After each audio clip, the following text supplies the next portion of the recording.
자, 오늘은 법학개론 4강 시작하도록 하겠습니다. 4강 마찬가지로 법학 일반에 대한 내용들을 지금 공부하고 있습니다. 여러분들 1강 때 법의 의의, 즉 의미에 대해서 공부했다면 2강 때는 법의 법원이라는 걸 좀 어렵게 공부했던 것 같습니다. 그리고 3강 때 법의 체계와 구조에 대해서 공부했었고요. 오늘은 법이 어떤 형식의 효력을 가지는지에 대한 법의 효력에 대한 얘기를 공부해 보겠습니다. 자, 법의 효력이라고 하는 것은 크게 형식적인 효력과 그리고 실질적인 효력이라는 것으로 만들어지게 되는데요. 먼저 실질적 효력에 대해서 공부해 보도록 하죠. 자, PPT를 보면서 시작해 보겠습니다. 자, 법의 효력이라고 하는 부분, 챕터 4번째에 해당하고요. 우리 교재 쪽을 확인해 보시면서 같이 정리해 주시면 되겠습니다. 첫 번째입니다.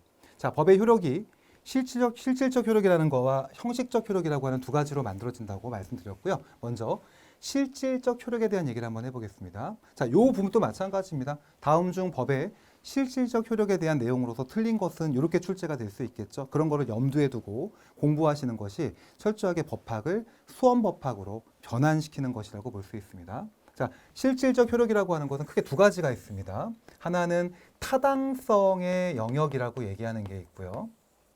두 번째는 바로 실효성이라고 얘기하죠. 효율성이 아니라 실효성이라고 얘기합니다. 실효성의 영역 두 가지라고 기억하면 되겠습니다. 자, 타당성부터 한번 잠깐 보도록 할게요.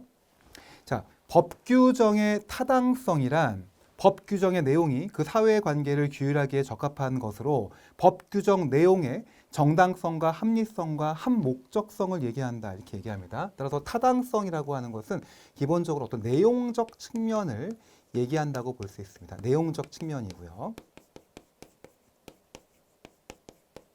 반대로 실효성이라고 하는 거 보겠습니다. 법 규정이 실제로 실현되어서 그 규정된 효력을 현실적으로 발휘하는 거죠. 그러니까 실효성이라고 하는 것은 법이 있다면 법은 지켜져야 되고 강제돼야 된다. 이걸 실효성이라고 얘기합니다. 따라서 실효성은 국가 권력이 보장하는 강제성에서 비롯된다 얘기해서 얘는 실효성은 강제적, 강제력 이렇게 얘기하면 좋겠죠. 이 두 가지가 같이 합쳐졌을 때 우리는 뭐라고 한다? 이거를 바로 법의 실질적인 효력이라고 얘기하는 겁니다. 자, 와닿지 않아요, 좀 그죠? 그래서 조금 더 구체적인 얘기를 한번 드려보도록 할게요. 자, 만약에 여러분 요 타당성에 대한 예를 한번 들어봅시다. 타인의 물건을 절도한 자는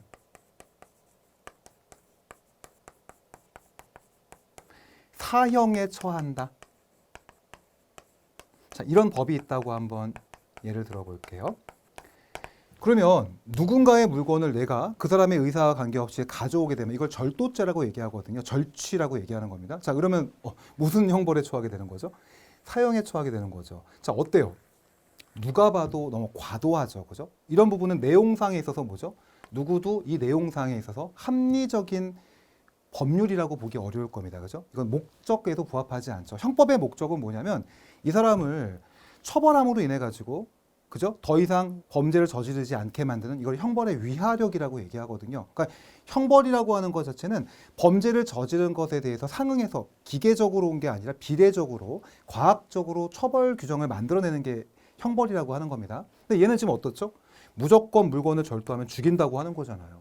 이런 것은 어떠한 누가 봐도 내용상 측면에서 타당성을 가져오지 못했다라고 얘기하는 거죠. 자, 즉 법이라고 하는 것이 타당하지 못하게 되는 순간 이미 법은 실질적 효력을 갖추지 못했다라고 얘기하게 되는 겁니다. 이거를 바로 타당성, 즉 내용적 측면이라고 본다면, 자, 강제력이라고 하는 것도 잠깐 한번 설명을 들어보겠습니다. 자, 예를 들어 자신의 주택을 타인 명의로 등기할 경우 뭐 1년 이하의 징역에 처한다라고 하는 법이 있다고 예상을 한번 해봅시다. 자, 그럼 얘는 내 주택을 타인의 명의로, 그죠? 타인 명의로 등기했을 경우 그러니까 보통 요거를 실권리자 명의등기 등에 관한 법률 또는 이런 금융실명제라고 들어봤죠. 그러니까 과거에 김영삼 대통령 때 금융개혁이 일어났잖아요. 그래서 금융실명제라는 것이 만들어졌습니다. 그래서 지금은 어떠한 주택이건 부동산이건 아니면 동산과 같은 금융과 관련된 것을 자신의 이름으로서만 할 수밖에 없게 만들어져 있거든요. 자, 근데 지금 이 법이 있다고 해볼게요. 자신의 주택을 타인 명의로 등기할 경우에 1년 이하의 징역에 처하는데 지금 이 나라가 지금 갑이라는 나라가 있습니다. 근데 갑에 무려 100만 명의 사람이 100만 명이 모두 타인 명의로 등기를 하고 있는 거예요. 그럼 모두 뭐예요? 법을 어기고 있는 거죠. 그런데 문제는 이 사람들은 모두 징역으로 처벌한 예가 한 번도 없다고 해볼게요. 자, 그럼 100만 명의 사람이 이 법을 어기고 있는 거죠. 그런데 뭐예요? 이 법을 한 명도 처벌당하지 않았죠. 자, 그럼 이 법은 뭐예요? 유명무실한 법이 되겠죠. 즉, 법이라고 하는 것은 강제력을 기반으로, 그죠? 법을 지키게 만들어야 되는데 이 법은 지금 전혀 실효성이 없는 법이라고 볼 수 있는 거거든요. 누구도 이 법을 무시하고 있는 거예요. 그죠? 뭐, 그거 어겨도 괜찮아. 이렇게 얘기하고 있는 거죠. 사람들이 이렇게 얘기하는 순간 뭐가 되는 거죠? 그 법은 실질적인 효력 자체를 잃게 되는 거죠. 자, 그래서 타당성과 효율성이라고 하는 두 가지가 모두 동시에 갖춰져야지만 우리는 실질적인 효력이라고 얘기하는 거고요. 둘 중에 하나만 문제가 된다 할지라도 그것은 뭐죠? 실질적 효력을 결했다라고 얘기하는 겁니다.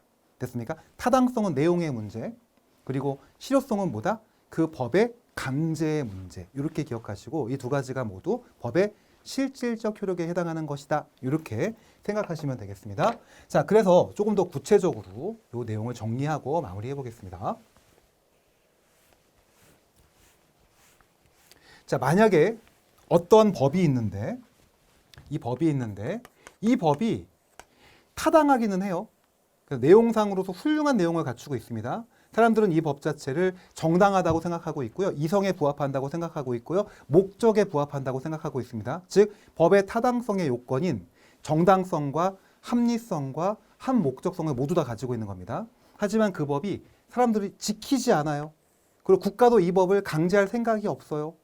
자, 이럴 경우를 뭐라고 하냐면 우리는 사문화된 법이라고 얘기합니다. 사문화된 법. 이렇게 생각하면 뭐 어려운 내용은 아니죠. 법이 뭐라는 거예요? 죽었다라는 거죠. 그죠? 사문화라는 게 죽을 사자에다가 그리고 문서 문자에다가 변할 화자를 쓰는 거죠. 그죠? 결국 문서인데 죽은 문서야. 이렇게 본 사문화된 법을 얘기할 때 우리는 내용은 괜찮은데 실효성이 없을 때 이때는 사문화된 법이라고 얘기하는 거예요. 자, 그럼 반대로 내용 자체가 완전히 국민의 인권을 무너뜨리는 그죠? 타당하지 못한 법이에요. 하지만 이 법이 엄청나게 강하게 강제가 되고 있습니다. 이럴 때를 뭐라고 하냐? 이럴 때는 보통 우리는 악법이라고 얘기합니다. 그래서 악한 법이 되는 거죠. 악법입니다.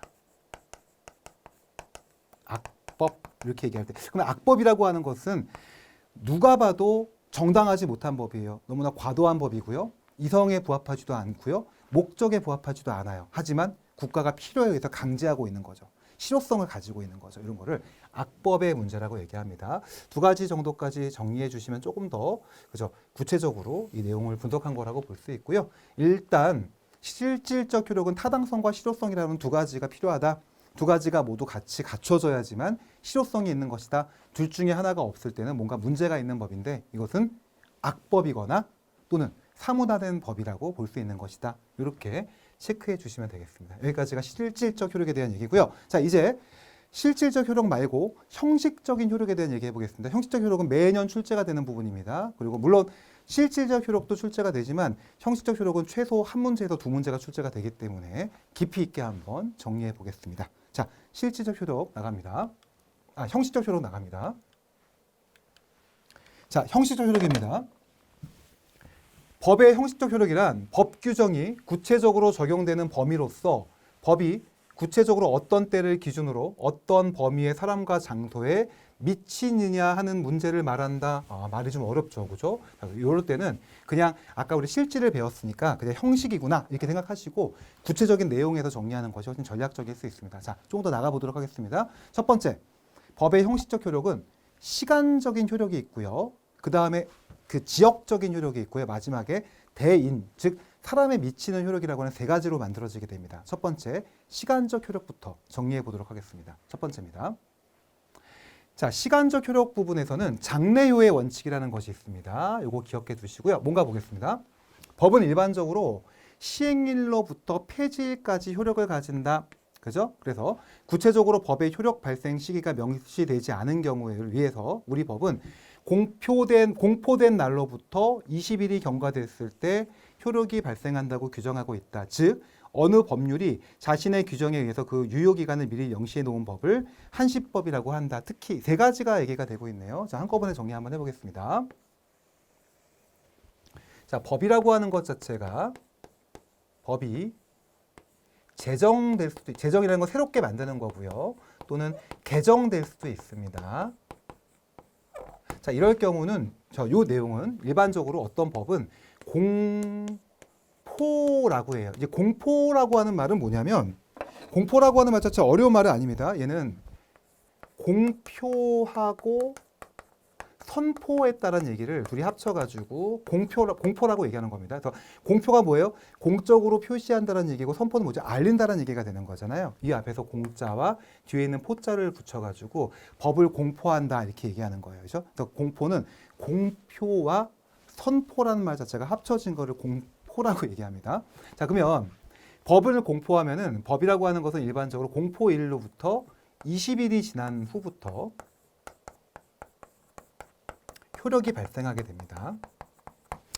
일반적인 겁니다. 그래서 어떤 법이 만약에 2021년 3월 1일 날 법이 공포됐다 이렇게 된다면 아마도 이 법은 일반적으로 2021년 3월 21일부터 그죠? 효력을 발생하겠죠. 그죠? 또는 20일이거나 21일이겠죠. 이렇게 되는 겁니다. 그러면 이때부터 법이 발생하게 되는 겁니다. 즉 법이라는 건 뭐죠? 그죠?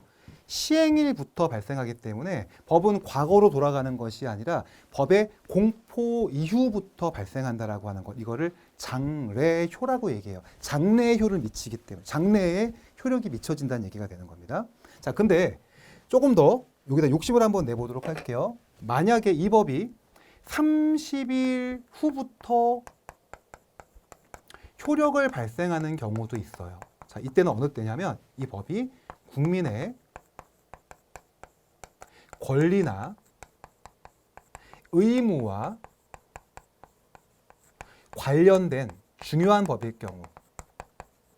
자, 이런 경우에는 20일 갖고는 좀 모자르다고 보는 거죠.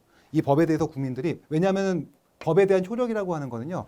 법이 만들어지건 개정되건 간에 기존의 법적 안정성 자체가 흔들릴 수 있겠죠. 그죠? 이런 부분을 대비하기 위해서 기존 일반적인 법들은 20일의 시간을 주고 있습니다. 하지만 국민의 권리와 의무와 관련된 것은 30일 기간 동안은 뭐죠? 법의 효력을 잠깐 중지시켜 주는 거예요. 그리고 공포된 이후에 한 달 후부터 효력을 발생하게 만듭니다. 자, 만약에 이런 법이라고 한다면 뭐죠? 이때는 2021년 아마 4월 1일부터 효력을 발생하게 되겠죠. 어쨌거나 둘의 공통적인 건 뭐죠? 둘 다 장래효라고 하는 거에서는 공통적이겠죠. 그죠?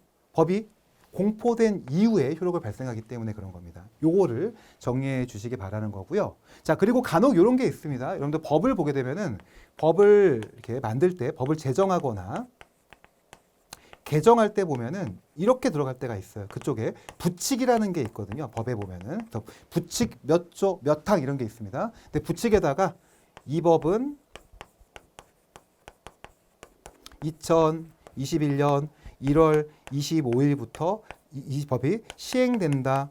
이렇게 만약에 법안에 부칙이 들어가 있다면 자, 이때부터 시행되겠죠. 그죠? 그죠? 그러니까 이거는 위에 나와 있는 공포라고 하는 거는 부칙에 날짜를 지정하지 않았을 경우에는 보통 20일이거나 30일이라고 하는 게 적용되는 거고요. 만약에 법에 부칙에다가 이런 걸 딱 지정해 놨다면 그때는 뭐죠? 그렇죠. 이때부터 시행되겠죠. 이런 거를 바로 부칙에 의한 법의 효력을 발생시키는 것이다. 이렇게 얘기하는 거고요. 마지막으로 한시법이라고 하는 거는 뭐냐면 한시법입니다. 한시법. 한시법이라고 하는 것은 시간에 한정을 두고 있다는 법을 얘기하는 건데요. 이렇게 들어갑니다. 이 법은 2020년 1월 15일부터 2022년 7월 31일까지 적용된다 한다면 이게 바로 한시법이죠. 자, 이 법을 시작부터 끝까지 다 정해놓은 거죠. 이 법이 언제 끝나는 거죠? 2022년 7월 31일에 끝나는 거죠. 그죠? 이렇게 기간을 정해놓은 법을 한시법이라고 얘기한다라는 거예요. 자, 다시 해보겠습니다. 법은 일반적으로 시행일부터 폐지일까지 효력을 가지는 거죠. 이걸 장래효의 원칙이라고 합니다. 자, 구체적으로 법률의 효력 발생 시기가 명시되지 않은 경우를 위해서 우리 헌법은 법률을 공포한 때로부터 며칠, 20일이 경과한 때부터 효력이 발생한다고 정해지고 있고요. 그리고 이 법이 만약에 국민의 권리 의무와 관련된 거라고 본다면 그때는 뭐죠? 30일이라고 얘기했었죠. 요 정도까지 기억하시면 되겠고요. 자, 그리고 어느 법률이 자신의 규정에 의해서 그 유효기간을 미리 정해놓은 것, 미리 정한 것을 뭐죠? 시간을 정해놨다고 얘기했기 때문에 한시법이라고 합니다. 시간을 한정시켜 놓은 거라고 얘기하는 거죠. 이렇게 법에 대한 정리를 해주시면 되겠습니다. 첫 번째, 일반 공포. 두 번째 뭐죠? 부칙에 정했을 경우, 요거는 여기 없지만 기억해 두시면 되겠고요. 마지막으로 한시법이라고 하는 것이 뭘 의미하는 것인지 여기까지가 시간적 효력에 대한 일반론이라고 볼 수 있고요. 요 장래요 때문에 바로 반가로 2번에 해당하는 소급효 금지의 원칙이라는 아주 중요한 논리가 출제가 되는 것이고요. 소급효 금지의 원칙은 뭐 매년 출제가 많이 되죠. 물론 장래효와 소급효 금지를 항상 염두에 두고 출제가 되지만 소급효 금지는 형법에서도 굉장히 중요한 논리이기 때문에 한번 정리해 보도록 하겠습니다. 다음 페이지입니다. 보겠습니다. 소급효 금지의 원칙입니다. 자, 지우고 여러분 잠깐 여기 표를 잠깐 보시면서 그 내용 자체를 한번 인식해 보시면 좋겠습니다.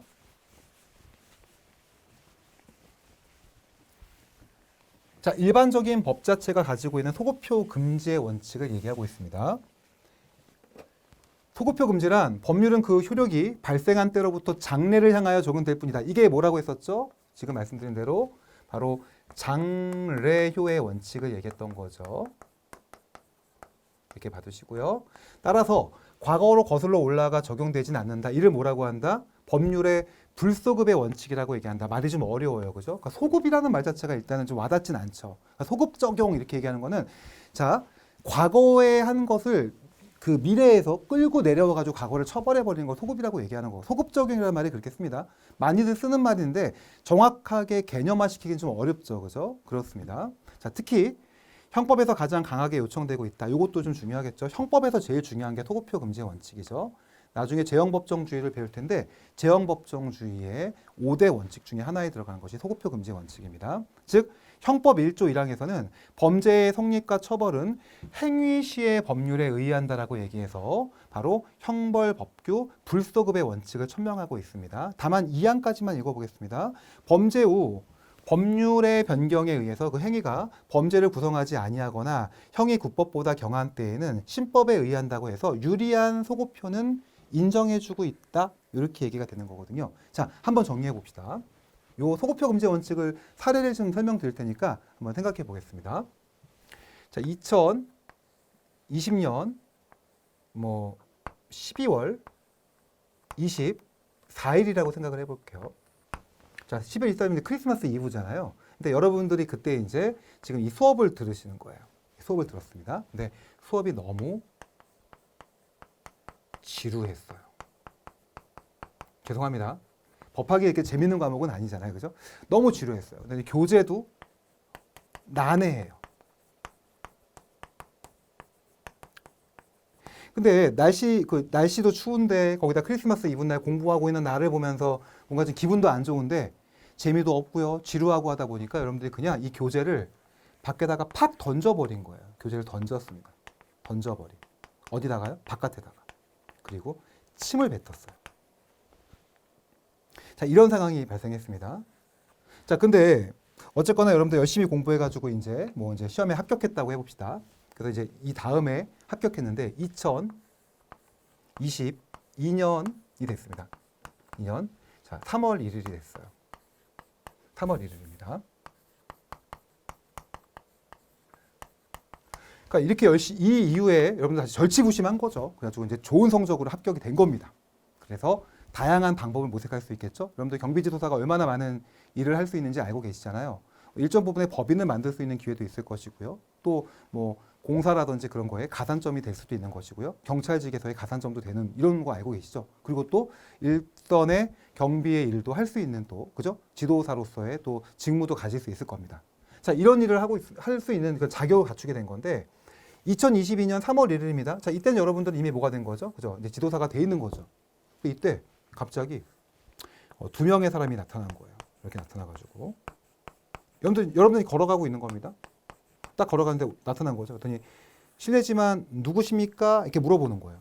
나는 예, 저 누구 맞는데요. 그랬더니만 경비지도사 공부하지 않으셨습니까? 이렇게 질문하는 거예요. 그랬더니 뭐 내가 이제 합격하는지 알고서 뭐 인터뷰 따러 왔나? 이렇게 생각했겠죠. 근데 이 사람들이 뭐라고 하냐면 네, 맞습니다. 그랬더니만 근데 2020년 12월 24일 날 당신 책을 던진 적 있지 않나요? 침 뱉어가지고 이렇게 얘기하는 거예요. 기억이 안 나죠. 가지고 기억이 안 나는데요. 그랬더니만 이 두 명이 CCTV를 보여주는 거예요. 이거 당신 맞죠? 당신 침 뱉어가지고 책 버리는 게 보입니다. 이렇게 얘기하는 거죠. 그래서 뭐라고 얘기하냐면 이 사람들 얘기입니다. 일타 클래스는 소도가 되었습니다. 소도가 뭐죠? 성스러운 지역으로 바뀌었다라는 거예요. 여기서 어떠한 그 불경스러운 행동을 하게 되면 모두 처벌하겠다는 법이 만들어졌다는 거예요. 언제 만들어졌냐면 이 법이 2022년 1월 31일 날 이 법을 만들었다는 거예요. 그래서 일타클래스에서 어떠한 여러분들이 불경스러운 행동을 하게 되면 처벌하겠다라는 거예요. 어떤 처벌을 한다? 무조건 징역 5년에 처하는 법을 만들었다는 거예요. 자, 언제요? 2022년 1월 31일 날. 나는 언제 잘못한 거죠? 2020년 12월 24일. 어쨌거나 이게 잘못인지도 모르겠지만 법을 언제 만든 거예요? 나중에 만들었죠. 그래가지고 옛날에 내가 한 행동 자체를 처벌하려고 하는 거죠. 황당한 일이죠. 이거를 뭐라고 한다? 바로 소급표 금지의 원칙이라고 하는 거죠. 이건 안 된다라는 거죠. 그죠? 그럼 이게 가능하다는 것은 소급표의 원칙이라고 얘기하는 거고. 자, 지금 문제 다시 봅시다. 소급표 금지의 원칙이죠. 즉 나중에 법을 만들어가지고 과거의 행위를 처벌하는 것 자체는 절대 인정될 수 없다라는 거예요. 특히 형법에서 제일 강력하게 요청되는 원칙이라고 볼 수 있습니다. 이거를 소급표 금지의 원칙이라고 얘기하고요. 지금 이 부분이 마찬가지죠.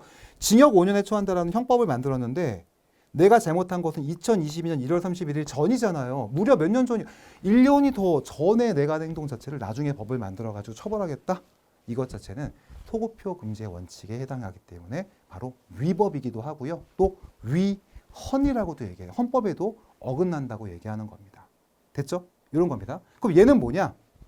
후단부 얘기도 한 번 더 정리하고 마무리해 보겠습니다. 얘는 기존의 법으로는 이겁니다. 만약에 자, 요 사건들로 가볼게요.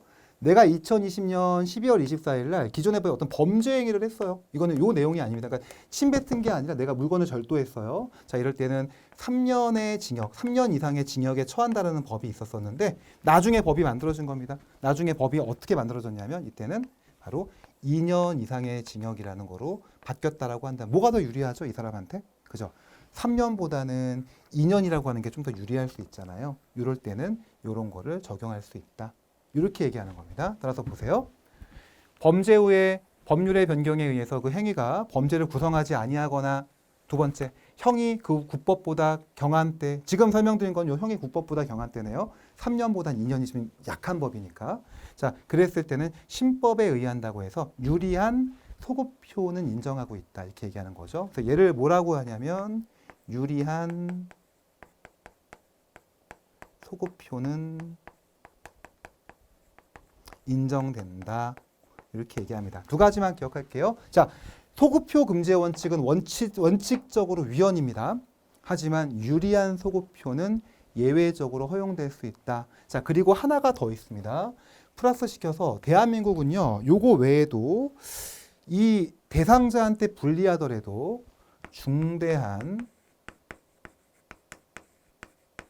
공익상의 이유가 있다면 이런 경우에 있어서만큼은 그죠?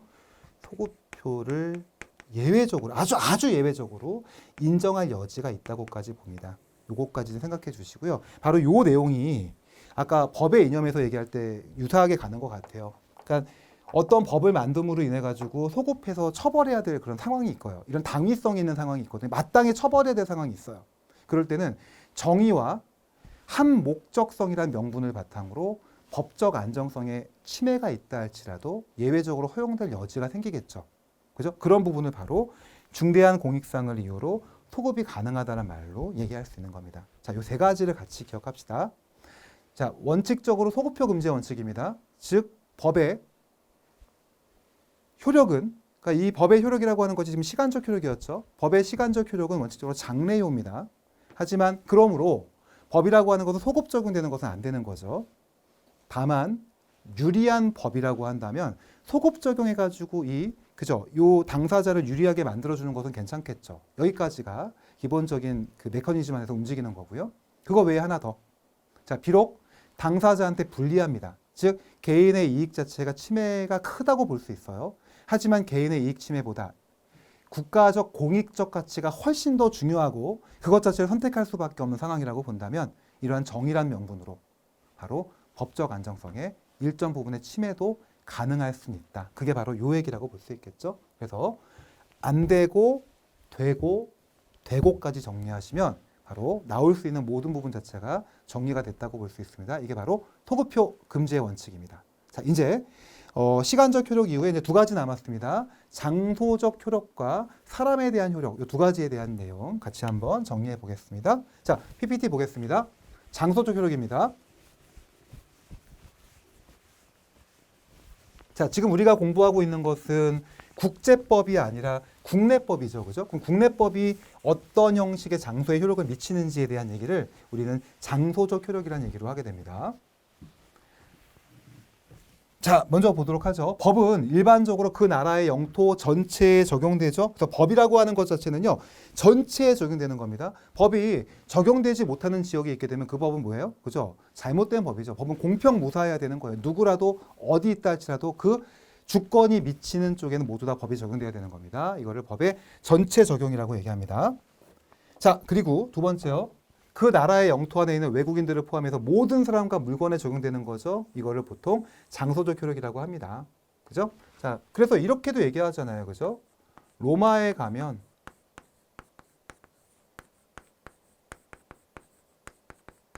로마법을 따라라. 이렇게 얘기하는 거죠. 로마법을 따라. 이 얘기가 바로 법의 장소적 효력을 얘기하는 겁니다. 자, 영토의 의미는 그 나라의 관할권이 미치는 모든 공간을 뜻하는 것이다. 따라서 육지적 영토뿐만 아니라 영공과 영해도 모두 포함되는 것이다. 이렇게 봐두시고요. 다만 영토라 하더라도 외교 특권 및 면제 등 일정한 제한이 있을 수도 있다. 여기까지요. 그러니까 이 가번 자체가 일반적인 얘기입니다. 한번 봅시다. 자, 대한민국이 이렇게 있다고 본다면 다만 좀 예외예요. 대한민국은요. 헌법에 따르면 대한민국 헌법 3조에 따르면 대한민국의 영토는 한반도하고 부속도서로 한다고 되어 있기 때문에 북한 지역까지도 대한민국은 맞습니다. 하지만 실질적으로 대한민국의 주권이 여기까지 미친다고 볼 수 있겠죠. 그죠? 휴전선이 있으니까. 그러면 대한민국에 있는 모든 지역, 제주도까지 포함해서요.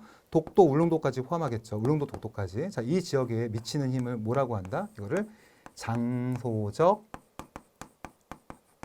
효력이라고 얘기한다라는 거죠. 그죠? 다만 이제 문제가 되는 건 뭐냐면 이 중에서 예외가 좀 있죠. 자, 뭐가 예외가 되는 거죠? 그죠? 바로 외교관들 같은 경우가 문제가 되겠죠. 그래서 또 외교 특권 같은 경우가 있습니다. 외교 특권이 있죠. 외교관이기보다는 바로 대사관 그런 걸 얘기합니다. 대사관 지역 같은 경우. 영사관도 마찬가지 등등등. 자, 그러면 이거는 대한민국 안에 있는 지역이죠. 그죠? 하지만 이쪽은 뭐죠? 대한민국의 법이 적용되는 것이 아니라 그 나라의 법을 적용시켜 주기도 합니다. 이런 예외가 있다라는 점도 기억해 두시면 되겠고요. 자, 그리고 그 양가로 나번 한번 잠깐 보겠습니다. 자, 지방자치단체의 법과 같이 얘가 뭐가 되는 거죠? 지방자치단체의 법이 두 가지가 있었죠. 헌법, 법률, 명령, 조례, 규칙 중에 그죠? 이건 조례라든지 그리고 규칙 같은 경우가 여기에 해당하는 거죠. 지방의회가 만드는 걸 조례라고 얘기했었고 지방자치단체 장이 만드는 걸 규칙이라고 했습니다. 자, 이런 거와 같이 처음부터 일정한 지역에만 적용될 수 있는 것이 있습니다. 자, 이때는 뭐죠? 그러니까 요 지역 안에서 만약에 전라남도 지역에서 지방의회가 만든 것은 여기에만 미칠 수 있겠죠. 그죠? 또는 전라남도 청에서 만드는 그런 거는 여기에만 또 영향을 미칠 수 있겠죠. 이렇게 조례와 규칙이라고 하는 것 자체, 즉 법이라고 하는 것은 원칙적으로 전체적인 전체에 미치는 것이 맞지만 예외적으로 지방자치단체에 의해서 만들어지는 것은 그 지역의 일정한 범위를 가지게 된다. 이렇게 두 가지 정도로 장소적 효력 생각하면 좋겠고요. 그리고 뭐죠? 그죠? 외교특권과 같은 대사관 이런 거 또는 뭐 영사관 이런 것도 괜찮겠죠. 이런 등등등 이런 부분은 뭐죠? 장소적으로 대한민국의 법이 적용되지 않는다. 얘기가 되겠고요. 자, 그리고 요것도 한번 정리해 봅시다. 육지적 영토뿐만 아니라 영공과 영해까지 포함된다고 얘기하는 것은 그죠? 이런 거죠. 여러분 여기 보시면 땅이 있고 바다가 있잖아요. 그죠? 그러면 제주도로 가는 요 지역까지도 뭐죠? 모두 대한민국의 법이 적용되겠죠. 그리고 마찬가지로 대한해협까지 포함해서 이런 정도까지도 우리가 미칠 수 있겠죠. 그죠? 바로 상하관계, 수직관계 모두 대한민국의 법이 미치는 것이 반드시 땅에 의해서만 그 자체 효력이 미치는 것은 아니다. 여기까지가 바로 장소적 효력에 대한 일반론이라고 볼 수 있습니다. 자, 그러면 마지막으로 이제 인간에 대한 효력이죠. 대인적 효력에 대한 얘기로 마무리해 보겠습니다. 자, 대인적 효력입니다. 자, 대인적 효력은요, 결국은 그 영토라고 하는 그 지금 봤었던 그 효력에 있어서 기본적인 효력이었죠.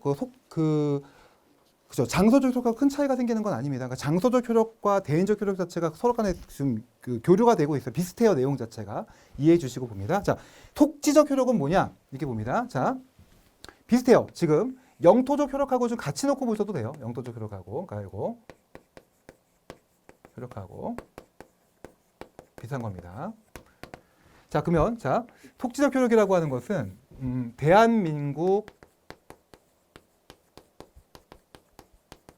내에 있는 모든 사람에게 미친다. 이런 거를 우리는 속지적 효력이라고 합니다. 즉 뭐죠? 속지. 대한민국 안에 속하는 사람들한테 모두 미친다. 속지주의. 이게 원칙입니다. 따라서 영토를 기준으로 대한민국 영토 안에 있는 모든 내국인이건 외국인이건 불문하고 모두 법을 적용한다. 대한민국은 속지주의 원칙을 원칙으로 채택하고 있다. 이렇게 기억하면 되겠죠. 아까 뭐라 그랬죠? 그런 거를. 그죠? 로마에 가면 똑같은 말이 되는 거죠. 로마에 가면 로마법을 따라라. 이런 의미라고 볼 수 있겠죠. 자, 예를 한번 들어보겠습니다. 네덜란드 같은 경우가 좀 아무래도 약간 자유를 많이 강조하는 나라이기도 하는 것 같아요. 그죠? 네덜란드요. 그래서 네덜란드는 보통 그 일반적으로 대마초라든지 그런 거 마리화나라고 얘기하거든요. 이런 거를 기본적으로 뭐 합법화하고 있는 지역이 되게 많아요. 이렇게 합니다. 그러면 이 나라 같은 경우는 뭐죠? 대마초를 피워도 처벌되지 않거든요. 근데 네덜란드의 어떤 사람이 요새 A라는 사람이 지금 한국에 온 거예요. 한국에 와서 한국에 그 인천공항으로 내렸겠죠. 어떻게 지금 가뜩이나 좀 여행의 자유가 좀 많이 좀 제한되고 있지만 왔습니다. 근데 와가지고 힘들어. 그래가지고 마리화나를 한 대 폈어요. 자, 이 사람은 그러면 무죄인가요? 아니면 유죄인가요? 자, 이런 질문이 되는 거죠. 그죠? 이랬을 경우에 당연히 유죄가 되는 거죠. 그래서 대한민국은 대마초 같은 경우는 그죠? 법으로 엄격하게 금지하고 있죠. 그렇기 때문에 자, 한국에 있는 법을 그죠? 이 사람이 외국인임에도 불구하고 대한민국에 왔다면 그죠? 대한민국으로 들어왔다면 당연히 유죄로 처벌해야 된다. 이런 거를 바로 속지주의 이렇게 얘기하는 겁니다. 됐죠? 속지주의 기억하시면 되겠습니다. 자, 두 번째 이제 그러면 속인주의라는 게 있어요. 이건 예외적으로 인정되는 건데 자, 속지주의가 원칙이고 속인주의는 이제 여기다가 속지주의를 보충해주는 원칙이라고 얘기합니다. 자, 내용이 이런 거죠. 속인주의입니다. 국적을 기준으로 해서 자기 국민은 국내에 있건 외국에 있건 간에 무조건 자기 법을 적용하는 것이다. 자, 대한민국은 보충적으로 속인주의를 취하고 있습니다. 자, 여기까지. 그리고 속인주의에서 다만 뭐 대통령과 국회의원에 대한 예외가 있다고 하는 것까지 정리해 봅시다. 자, 속인주의입니다. 이게 이제 속지주의 얘기고요.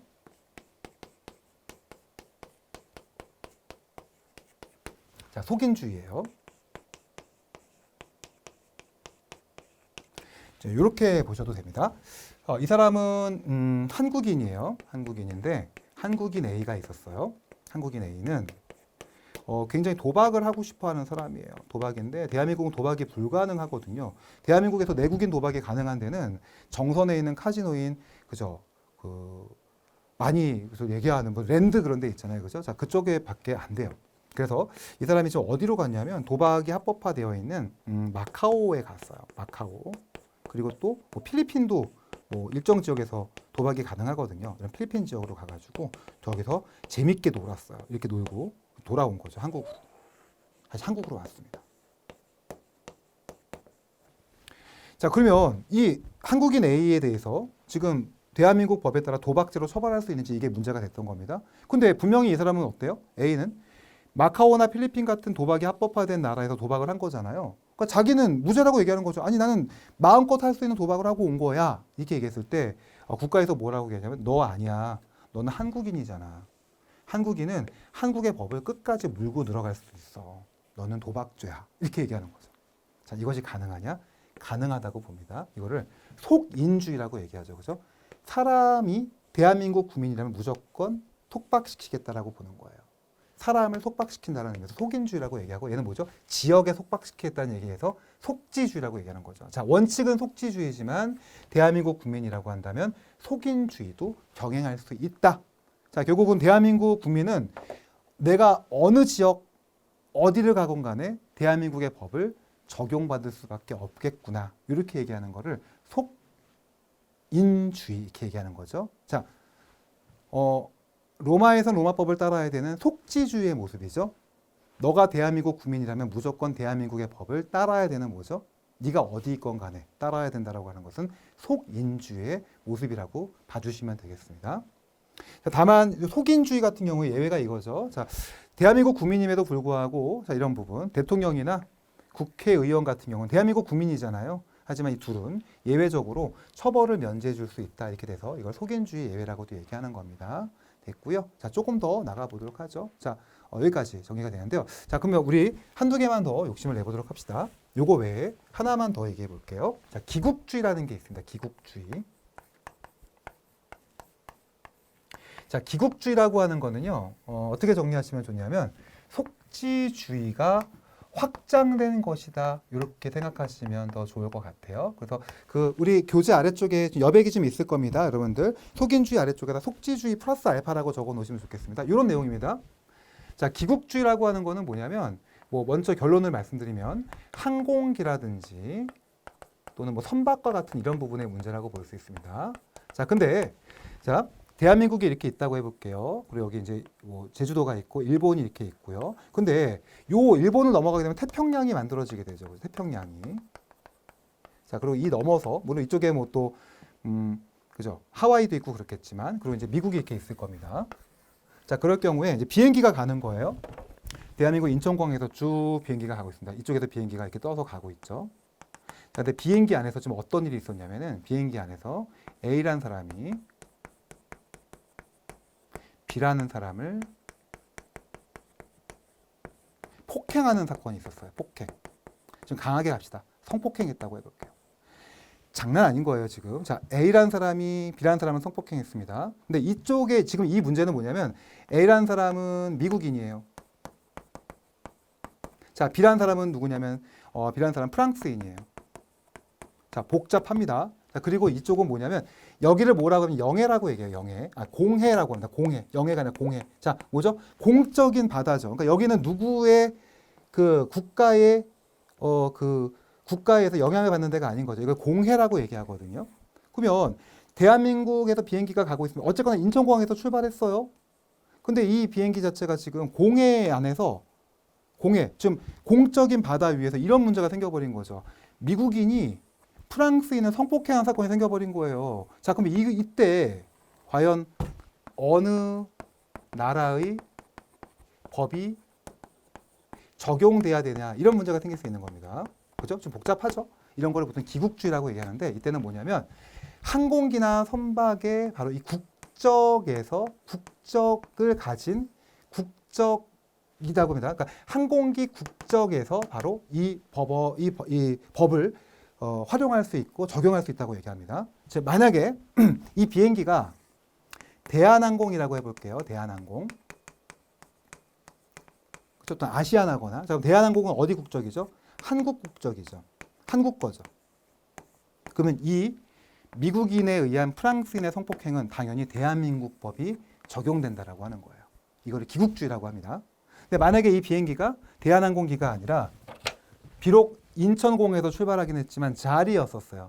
자리 뭐죠? 그죠? 일본이죠. 일본 공항이라고, 일본기라고 한다면 이때는 한국법이 아니라 일본법이 적용되게 되겠죠. 이와 같이 자, 이 항공기라고 하는 것도 뭐죠? 국적을 기반으로 하기 때문에 이런 속지주의, 이 땅이라고 하는 것이 옮겨간 거야.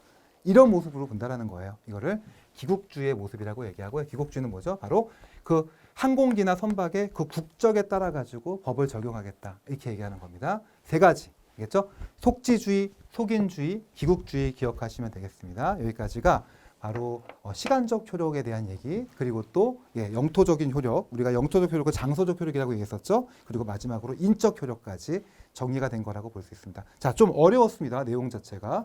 법의 일반이라고 하는 것 자체가 상당히 추상적이에요. 이와 같이. 그리고 이런 일반적인 내용들 자체를 교집합으로 공부하고, 그리고 개별적인 법인 헌법이나 형법이나 민법이나 행정법 같은 법을 공부한다는 점 이해하시면 되겠고요. 지금은 약간 이삭축기 형식으로 공부해 주셔도 충분히 좋은 결과를 가져올 수 있을 겁니다. 자, 철저하게 시험 중심으로 공부해 보겠습니다. 다음 시간에 뵙겠습니다. 고생하셨습니다.